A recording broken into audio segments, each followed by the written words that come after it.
Eh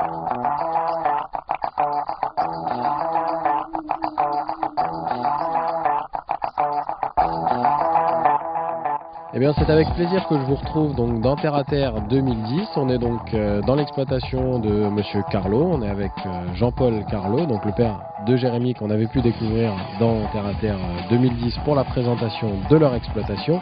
Et nous sommes à côté toujours de l'Olympia 320S de chez Caruel, qui était donc à l'essai pendant plusieurs mois donc dans leur exploitation. Et maintenant, c'est l'heure du bilan. On va pouvoir savoir quel est le ressenti face à cet essai. Donc bonjour Jean-Paul. Bonjour. Alors là, on se pose une question. Vous avez eu le pulvérisateur pendant plusieurs mois. Quels sont les travaux que vous avez réalisés avec? Le passage d'azote, puis les désherbants et les traitements de fongicides. Autour de 600 hectares déjà. On l'a assez vite en main. Aussi bien pour programmer que... Donc faut chercher dedans, mais on s'habitue. Et donc par rapport à votre exploitation et les travaux que vous deviez réaliser, comment s'est comporté le matériel? Bah, une très bonne comportation, aussi bien au niveau des rampes, la stabilité des rampes, surtout un peu en grande vitesse.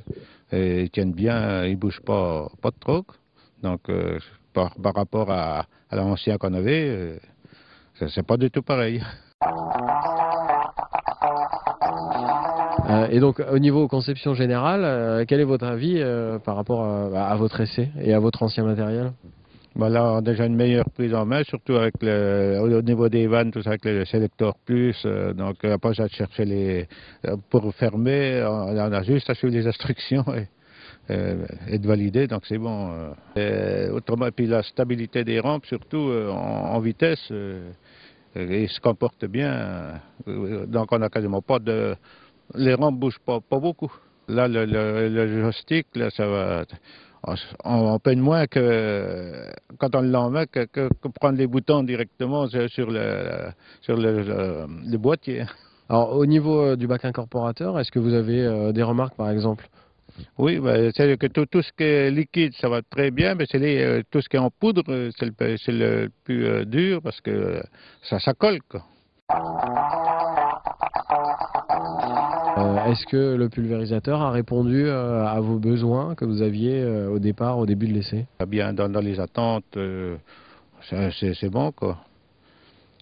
C'est même pour le GPS, avec les coupures de GPS, on a juste à s'occuper en bout de champ pour tourner le relevé à la rampe. Autrement, les tronçons se coupent tout seuls. Il y a un avantage. Parce que par rapport, comme ça, on est sûr de couper où faut. On gagne du temps dans la journée déjà en faisant le plaque à coup. Pour la même grandeur, on fait une fois plus d'hectares par rapport à l'autre. Et puis, ça va quand même plus vite. En 27 mètres, par rapport à 24, on gagne du temps dans la journée. Si vous aviez à faire un bilan en quelques mots de cette machine, les points forts, les points négatifs? Les points forts, c'est une bonne prise en main quand même dès le début. Maintenant, les points faibles, pas tellement. Non, moi, par rapport à l'autre, ça nous change complètement. Donc, en étant presque tout automatique, ça change que de l'autre, du manuel. Hein. Merci Monsieur Carlo pour ce ressenti sur l'Olympia 320S de Caruel.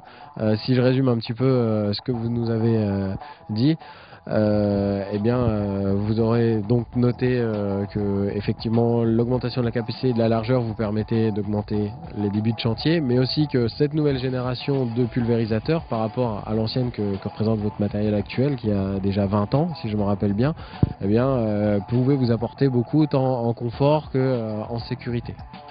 Merci encore pour cet essai dans Terre à Terre 2010, donc d'avoir essayé dans votre exploitation donc l'Olympia 320S du constructeur Caruel.